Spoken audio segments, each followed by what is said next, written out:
If you did a Google search 4 weeks ago about the white genocide in South Africa, you would have found very few results on the topic, with nearly all news articles about the atrocity being badly out of date.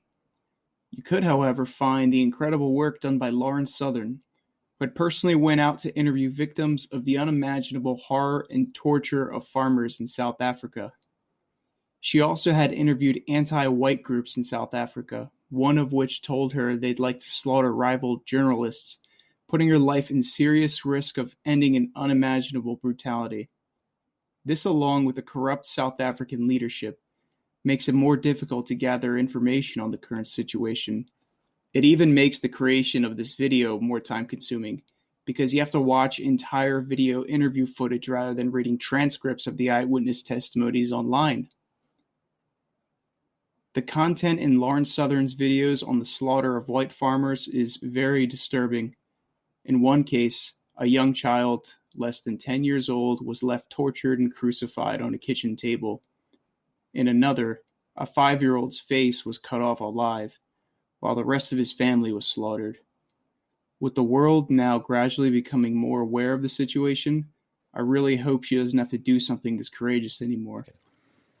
Yeah, it's this two-prong issue, and you're totally right when you say the international community has really hurt things as well by perpetually bringing forward this narrative of Black oppression and white supremacy. Whites are privileged, so and so, especially in a country that is so inclined to Marxist philosophy. The ANC, I was shocked to see, like, all the people in government, most of the people there, they're all Marxists. They all believe in this classist thing. They're very jealous, very hateful towards people who have, and then they're also very hateful to people who don't look like them. So it's very tribalistic. So not only do they hate— The risk she took will thankfully force corporate journalists with well-armed security specialists to look further into the situation. Gregory H. Stanton is a research professor in genocide studies and prevention at George Mason University. In July of 2012, he went on a research expedition to South Africa to evaluate the situation there at the time. He had concluded that South Africa was at stage 6 in the total 8 stages of genocide. The recent government order issued in South Africa just last month, which confiscates land from white farmers, brings us closer to the 7th stage, extermination. A White House petition was created on February 28th, calling for the relocation of white refugees from South Africa to the United States. It currently has over 10,000 signatures. There will be a link in the description for the petition you can sign today to help reach the goal of 100,000. As you can imagine, this petition has, as usual, generated controversy from your typical liberals, atheist progressives, and social justice beta males. In one article written by a woman named N.A. Brannigan, she pointed out that Trump supporters want these South African refugees, but they don't want Somali refugees. This article is hosted on The Root, a company owned by Univision Communications, a Latino-American media company. And I'm going to state the obvious reason for wanting good refugees over shitty ones. Somalis make up about only 75,000 immigrants in the United States.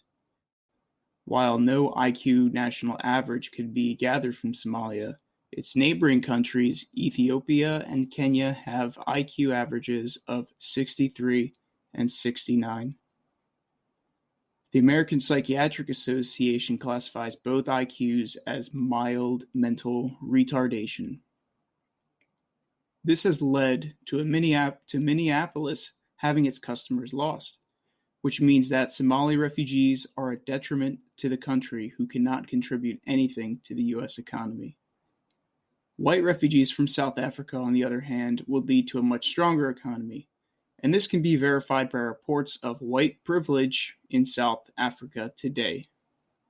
In South Africa, according to the South African Institute of Race Relations, white South Africans have a higher quality of life than their black counterparts. And the Quality of Life report also shows that Gauteng and the Western Cape provinces have a significantly higher quality of life than the rural provinces. We now have this report from Colin Lemawani. Alexander, a township that resonates with the struggle against oppression. Like the rest of the country, many of the residents here have experienced discrimination. Under apartheid laws, no African was supposed to earn the same salary as their white counterpart, even if they were doing the same work or working the same hours. Africans were not allowed to buy land or own property anywhere in the Republic. Since the end of apartheid, little has changed. The white people in this country have started off from 1994 from a very well-resourced base, so there should be no surprises here. We've had Job Preservation Act, which continues to show its legacy through the recent report of the Employment Equity. We've had dispossessions.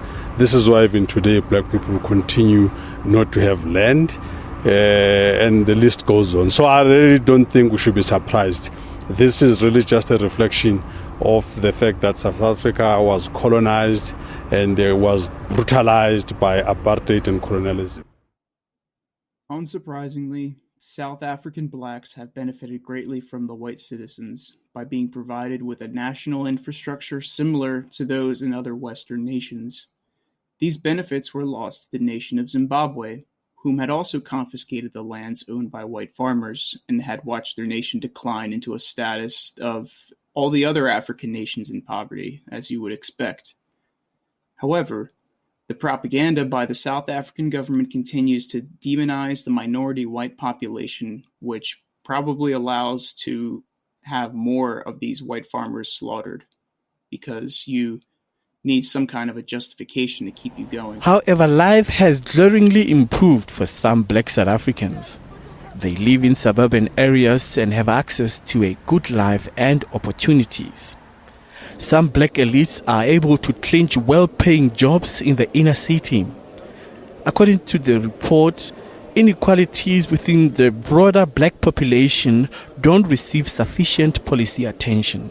The majority, which are excluded, the majority that must wake up at 3 a.m. to get into a train, to get into a bus, to come to Sandton, to serve white privilege. That's how white privilege works.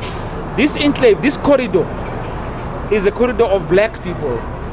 It's a corridor where we can see how small it is, where we can afford to live, because white privilege makes sure that we have starvation wages. We call upon corporates to play game and make sure that they integrate, they include black people in particular into the mainstream economy. The challenge for the state is to expand the opportunities, not just for those who have, but for those who don't have. And one of the ways that you can help the poor is encourage artisanships, apprenticeships.